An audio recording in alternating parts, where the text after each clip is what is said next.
मुंबई की एक बहुत ही प्रसिद्ध spiritual guide, astrologer, tarot card reader और मोटिवेशनल स्पीकर हैं। लगभग 20 साल से मधु जी इस क्षेत्र में सफलतापूर्वक लोगों के जीवन को सुखी बनाने में लगी हुई हैं। कई लोग भारत के विविध राज्यों से मधु जी से मार्गदर्शन लेने आते हैं। Career, business, love, marriage, foreign trip जैसे महत्वपूर्ण निर्णय लेने में मदद करती हैं। तो चलिए बेहतरीन सफर के लिए मिलते हैं मधु मेहता से।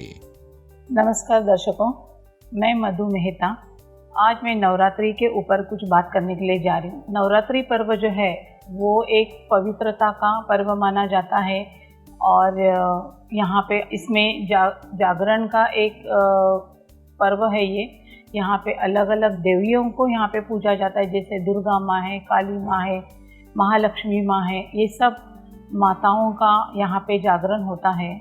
यहाँ पे ये एक सात्विक पर्व माना जाता है और जो भी ये हम यहाँ पे 9 दिन पूरे उपवास करते हैं पवित्रता के, इससे स्वच्छ, इससे घर की साफ़ सफाई करके, उसके बाद में हम मन को भी हमारे शुद्ध करके हम कोई भी ऐसे अपवित्रता का काम नहीं करते हैं जिससे हमारा ये पर्व अपवित्रता के इससे हो जाए। सब लोगों के मन में बहुत एक पवित्रता का जागरण रहता है। जैसे कि इसके अंदर कहा जाता है कि जागरण यानी क्या, माता का जागरण या नवरात्रि पर्व क्या है। ये एक शिव शक्ति का प्रतीक है। शिव शक्ति यानी ये शक्तियाँ कहाँ से आती है, हम इसका आवाहन कैसे करते हैं, ये इसका जागरण जो है ये रात्रि को ही क्यों माना जाता है, इसका मैं आज आपको खुलासा करने के लिए जा रही हूँ।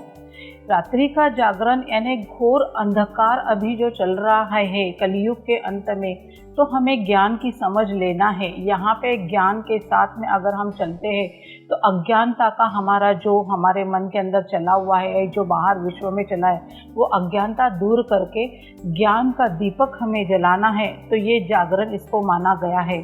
तो ये शिव शक्ति का आवाहन है। शक्तियाँ कहाँ पे है? शक्तियाँ कोई डिवाइन शक्ति ऊपर से तो आती है, बट शक्तियाँ जो है वो हर ह्यूमन बीइंग के अंदर, हर आत्मा, जैसे कि हम एक आत्मा है, ये फिजिकल बॉडी है, ये हमारे अंदर ही है। ये शक्तियों का आह्वान हमें करना है। डिविनिटी हमारे अंदर आनी चाहिए। अगर ये डिविनिटी हमारे अंदर आती है तो ही ये शक्तियों का आह्वान हो जाता है और इस प्रकार से हम आगे ये पर्वों को मना सकते हैं। जैसे कि ये माताओं को कहा गया है 16 कला संपूर्ण, अहिंसा परमो धर्म, मर्यादा पुरुषोत्तम। क्यों इसको कहा गया है? क्योंकि क्या कोई ये दुर्गा माँ या ये सब कोई हिंसा करने के लिए आई है?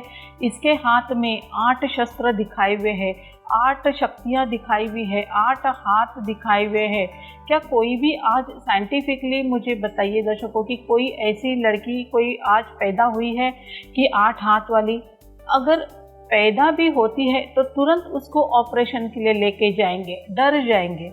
ये एक सिंबॉलिक है, इसका एक प्रतीक शक्ति के रूप में दिखाया गया है कि 8 शक्तियाँ। तो ये क्या शक्तियाँ हैं? शक्तियाँ जो है एक सामना करने की शक्ति, सहन करने की शक्ति, समाने की शक्ति, निरखने की शक्ति, परखने की शक्ति, ये अलग अलग शक्तियाँ हैं। तो ये शक्तियाँ क्या है? जब हमारे ही जीवन में कभी कुछ कलह होता है या बहुत सारी ऐसी बातें आती है, परिस्थितियाँ आती है, हम बहुत सहन करते हैं, हम दूसरों को क्या बोलते हैं, अब मेरे से सहन नहीं हो रहा है। तो ये क्या है? ये शक्ति का ही प्रतीक है। ये शक्ति हम बार बार बोलते हैं, मुझे सहन नहीं हो रहा है, मुझे सहन नहीं हो रहा है। तो ये बार बार अगर हम ये शब्द यूज़ करते हैं, सहन नहीं हो रहा है, तो ये ऑटोमेटिकली वो शक्ति हमारी नीचे चले जाती है। तो ये हमारे अंदर का ही शक्ति का प्रतीक है। और जो 8 हाथ जो दिखाए हैं वो उसका क्या मीनिंग है? वो ज्ञान है। ज्ञान का उपयोग करके और साथ में शक्ति, अगर इसको हम कंबाइन करते हैं तभी ये शिव शक्ति कहलाई जाती है। ज्ञान का अगर हम हमारे जीवन में यूज़ करके और शक्तियों का यूज़ करके अगर हम जीवन में आगे बढ़ते हैं तो हमें कभी भी हमारे ऊपर जो परिस्थितियाँ आती है उसका हमें तकलीफ़ नहीं होएगी। हम आराम से इस परिस्थितियों का हम पार करते जाएंगे। परिस्थितियाँ जो है हर इंसान को छोटी क्यों ना हो, बट उसको बहुत ही पहाड़ जैसे लगने लगती है। परिस्थिति को हमें पहाड़ जैसे नहीं देखना है, परिस्थिति को हमें रुई जैसा, राई जैसा छोटा बनाना है। लोग उसको, दूसरों को इसको बता, उसको बता, ये सब बातें करके वो परिस्थिति को या उस सिचुएशन को वो बहुत बड़ा बनाते हैं और फिर उसमें से निकलने की कोशिश करते हैं, बट वो निकलते नहीं हैं। इसको ही बोलते हैं कि सामना करने की शक्ति जो हमारे अंदर है, बट हम उसका सामना नहीं कर पा रहे हैं। क्यों नहीं कर पा रहे हैं सामना हम? क्योंकि उस परिस्थिति के आगे हम विवश हो चुके हैं। हमारे अंदर की जो शक्ति है वो ख़त्म हो चुकी है, इसके लिए हम वो सामना नहीं कर पा रहे हैं। और फिर हम सामने इसको बोल, उसको बोल, हम परख नहीं रहे हैं किसके भी सामने, क्योंकि परिस्थिति तो एक है पर हम अनेकों के सामने वो परिस्थिति का विवरण करते हैं। अगर हम 4 जन को बोलते हैं तो 4 जन का यहाँ पे अपना मन और बुद्धि चलती है और आपको 4 जगह से वहाँ पे आंसर्स आते हैं। बट परिस्थिति में कौन है? परिस्थिति में हम हैं। तो आखिर में निर्णय किसको लेना है, परखना किसको है? उसमें से बाहर आने के लिए हमें खुद को परखना है। तो यहाँ पे दर्शकों मैं यही बताना चाहती हूँ, ये जो शक्तियाँ हैं, आज जो ये देवी का रूप बताया है, माँ दुर्गा, माँ जो माँ जगत अम्बा है, वो एक जगत जननी है सबका, वो हमारा ही रूप है, हमारे अंदर ही वो शक्ति है। बोलते हैं ना कि जब घर में कलह होता है, बहुत झगड़ा होता है, तो घर में ही बोलते हैं क्या तुमने दुर्गा का रूप लिया है, क्या काली का रूप लिया है? क्यों हमें बोल रहे हैं ऐसा? क्यों ये बताया गया है? तो ये हर शक्ति जो है वो हमारे अंदर ही है। तो हमें इस शक्ति का उपयोग बहुत ही पॉजिटिवली और बहुत इससे हम करेंगे तो हमारे जीवन में इसका अच्छी तरह से हम उपयोग कर सकते हैं। तो यहाँ पे अभी मैं बताने जा रही हूँ, सबसे पहले हमारे इसमें क्या आता है? जागरण आता है। जागरण यानी क्या? कि हमारे अंदर जो अज्ञानता है उसको मिटा के अवेकनिंग, यानी हमें वो ज्ञान का धारण करके, हमें सोए हुए अज्ञान को बंद करके हमें ज्ञान का दीपक जलाना है और वो ज्ञान के मार्फत हमारे ऊपर जो परिस्थितियाँ आई है उसको हमें दूर करना है। इसको ही जागरण बताया जाता है। इसमें 9 दिन का बहुत जन व्रत करते हैं, उपवास करते हैं, कोई पैर में चप्पल नहीं पहनता है, कोई किसी की मान्यता रहती है, कोई इसके अंदर संकल्प लेता है कि मैं ये संकल्प करूँगा 9 दिन तक, मैं खटिया के ऊपर नहीं सोऊंगा, मैं बिना चप्पल से चलूँगा। ये क्या है? उनके संकल्प है। शरीर के माध्यम से अगर कुछ चीज़ें हम छोड़ते हैं तो वो एक हमारे शरीर को हम कष्ट दे रहे हैं।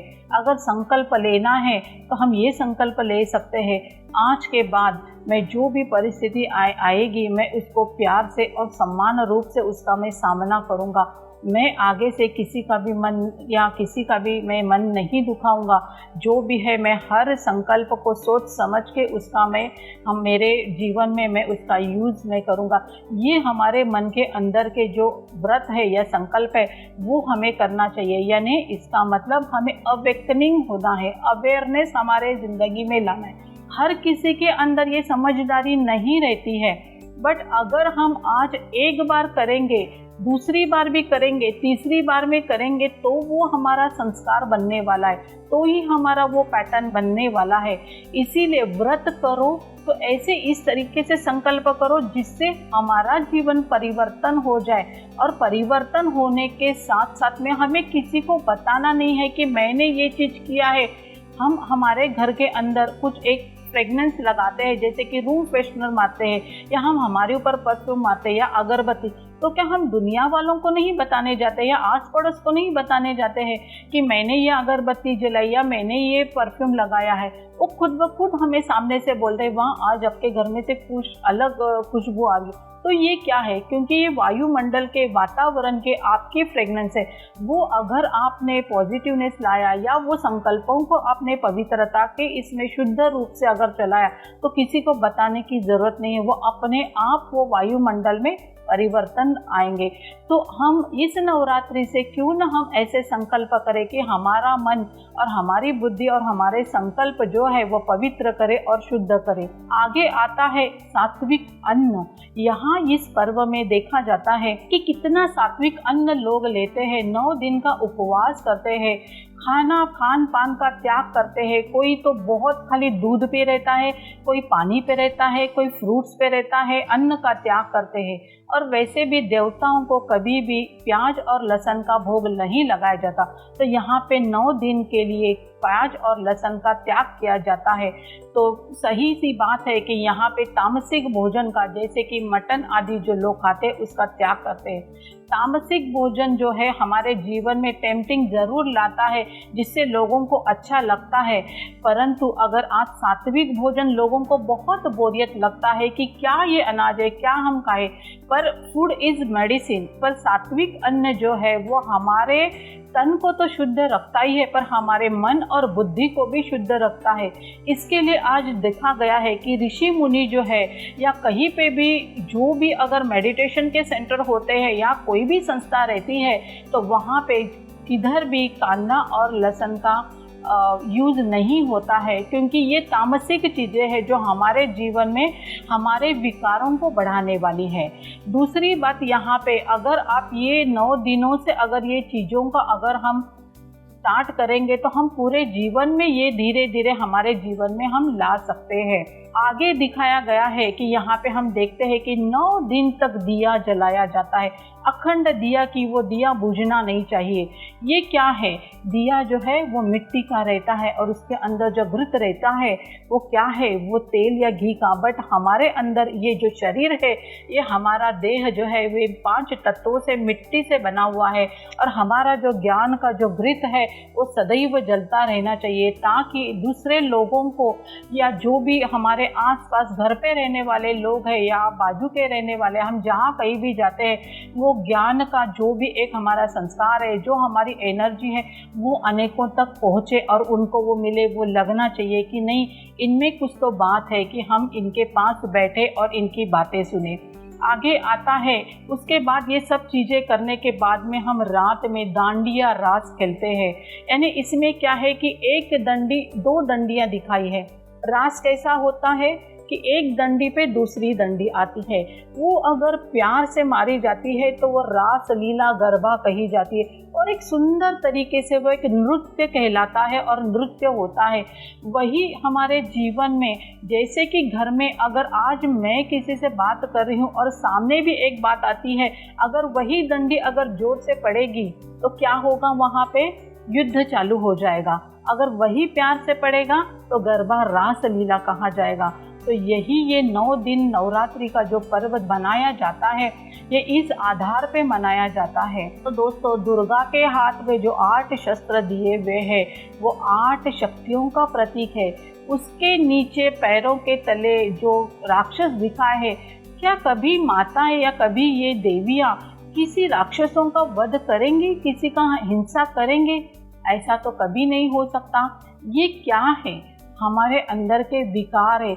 हम जब आए इस दुनिया में, हमें जिस परम पिता परमात्मा ने हमें यहाँ पे भेजा, हम बहुत शुद्ध और पवित्र थे। सबको आज साइंटिफिकली भी बोला जाता है कि भगवान ने सबको हर चीज़ एक जैसी दी है। जैसे कि सबको 2 आंखें हैं, 1 नाक, मुंह, 5 कर्वे जो हमें सेंसेस दिए, वो सबको वही है। बॉडी भी सबकी, बट खाली जो फेस के फीचर्स है वो अलग है। तो भगवान ने बनाते समय, हमें भेजते समय कभी उसने ये नहीं किया। तो हम यहाँ पे इंसानों ने इसके अंदर बहुत सारी अलग अलग धारणाएं डाली।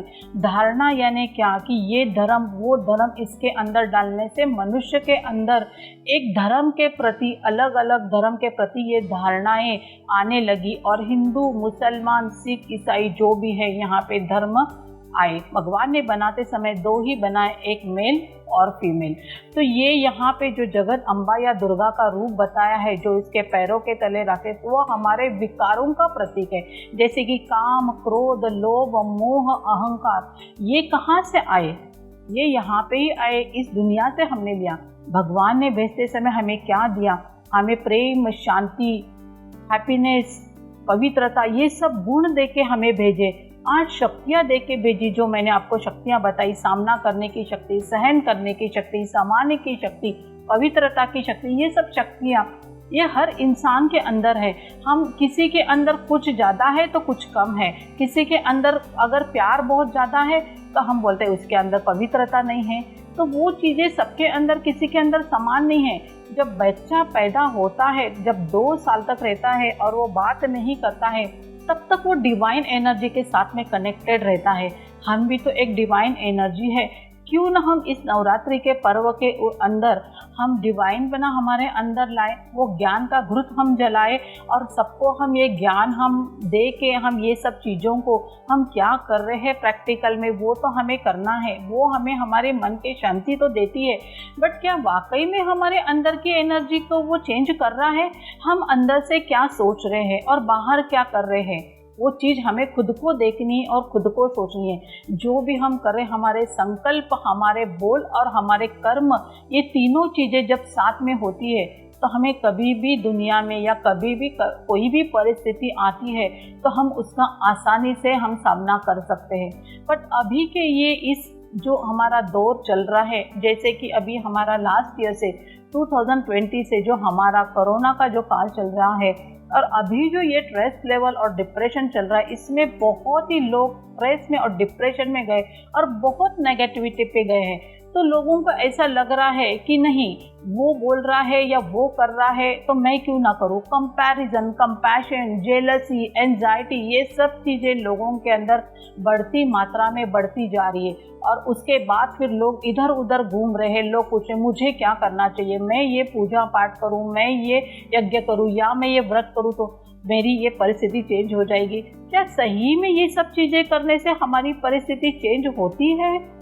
खुद आप ही सोचिए, ये सब चीज़ें करने से हमारी परिस्थिति चेंज नहीं होती है। वो एक पवित्रता है, वो एक पॉजिटिव वाइब्रेशन है, वो एक हमारे लिए बचपन से बनाए गए संस्कार है।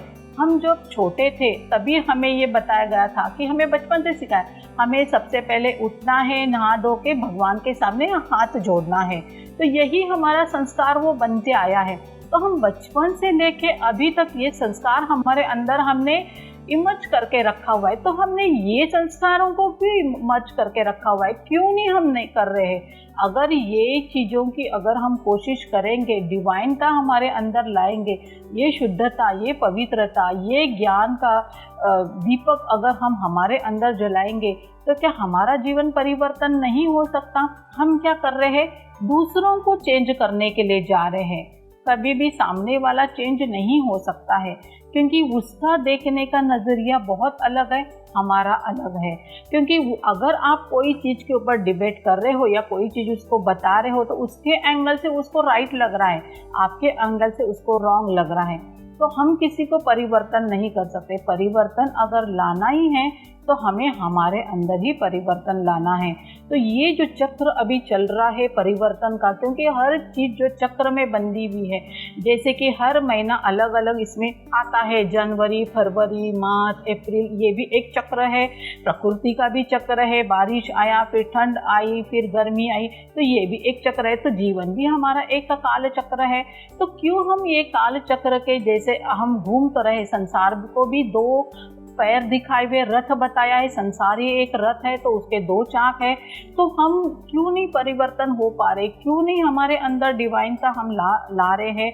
और क्यों हम ये चीज़ों के पीछे भाग रहे, एक दूसरे को लेके, उसके यहाँ ये चीज़ आई तो मेरे यहाँ क्यों नहीं आई है?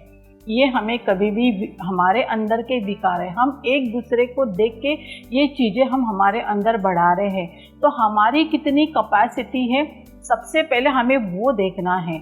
ठीक है, इसके आगे मैं ये बता रही हूँ कि जैसे कि हम हर चीज़ को हम देखते हैं, हर चीज़ को हम सोचते हैं, कैपेसिटी हम देखते हैं। आज जो बाहर मार्केट में चीज़ें मिल रही है, जैसे कि हम बोलते हैं एसी है, हमारे ये रूम में एसी लगाना है, तो एसी भी हम ऐसा नहीं चूज़ करते, उसके ऊपर टन लिखा रहता है, ये रूम के लिए इतना टन चाहिए। अगर आप बहुत छोटा लगाओगे और हॉल में अगर बड़ा है तो वो वहाँ पे कूलिंग नहीं देगा। रेफ्रिजरेटर वैसे ही हमारी एक शरीर की, बुद्धि की वो कैपेसिटी सबकी एक है, बट हमारी सोचने की जो एक कैपेसिटी है वो एक लिमिट में हमने बनाई हुई है। वो लिमिट किसने बनाई है? हमने खुद ने बनाई है। अनलिमिटेड है, हम 90% हमारा सबकॉन्शियस माइंड जो है हमारा यूज़ कर सकते हैं, इसीलिए साइंटिस्ट लोग जो है वो 10% यूज़ करते हैं और हम नॉर्मल जो लोग हैं 3 to 4% ही यूज़ करते हैं। बट देते समय भगवान ने सबको एक जैसा ही बनाया, बट हम वो चीज़ के ऊपर नहीं सोच रहे। बस हम बाहर की दुनिया में बाहर क्या हो रहा है वो चीज़ों को देख के हम बहुत कंपैरिजन, कंपटीशन और जेलसी और एंजाइटी करें। इसमें ज़्यादा दुखी कौन हो रहा है? हम खुद ही हो रहे हैं, क्योंकि हम हमारे अंदर वो शक्ति का उजागर कर रहे हैं ना, जो हमें दिव्यता से भरपूर डिवाइन एनर्जी परमपिता परमात्मा ने हमें दी हुई है। हम वो शक्ति को या वो हम गुणों को यूज़ नहीं कर रहे हैं। हम जो है विकारों से जकड़े हुए, क्योंकि हम दूसरे को देख के हम आगे बढ़ रहे हैं। तो अगर आज दुनिया में जिसके पास आज करोड़ों अरबों मिलियन पैसा है वो भी अशांत है मन से, वो भी दुखी है, और जिसके पास नहीं है वो भी दुखी है और वो भी अशांत है, ये क्यों? ये किस लिए? क्योंकि सेटिस्फेक्शन ही नहीं है और वो चीज़ें नहीं रहने की वजह से दुखी। जिसके पास अरबों करोड़ों है वो और क्या सोच रहा है, उसके पास उतना है तो मेरे पास क्यों नहीं आ रहा है। ये सब चीज़ें जो है वो कंपैरिजन जो है वो मनुष्य ही बना रहा है। तो हम क्यों ना ये नवरात्रि पर्व के ऊपर हम आज एक संकल्प ले और ऐसे व्रत करें कि हमारे अंदर वो पवित्रता की शक्ति, वो खुशी की शक्ति, वो प्यार की, वो शांति की शक्ति हमारे पहले अंदर हम भरे और उसके बाद में हम लोगों को देने की ज़रूरत नहीं, वो अपने आप हमारे अंदर आती जाएगी। तो ये हम हमारे अंदर डिवाइनता लाए, ये पवित्रता हम हमारे अंदर लाए। ये 9 दिन के लिए ही हमें नहीं करना है, हमें पूरा 1 साल कंटिन्यू हमारे जीवन में ये चीज़ों को धारण करना है। हाँ, अभी जो मैंने वही बताया कि डिवाइनता हमारे अंदर हमें लानी है। ये सिर्फ हमें 9 दिन के लिए नहीं, पूरे साल भर, पूरे जीवन भर हमें लानी है। तो चलो आज से हम ये नवरात्रि के पर्व के ऊपर पहले दिन से हम ये संकल्प करते हैं कि हमारे जीवन में ज्ञान का घृत डाल के हम ये डिवाइनता हमारे अंदर लाए। और इसी के साथ आज का मैं ये जो भी आज मैंने नवरात्रि के ऊपर बात की वो यहीं पे समाप्त करके मैं नवरात्रि पर्व के ऊपर आपको बहुत बहुत बधाई और हार्दिक शुभकामनाएं मैं दे रही हूँ।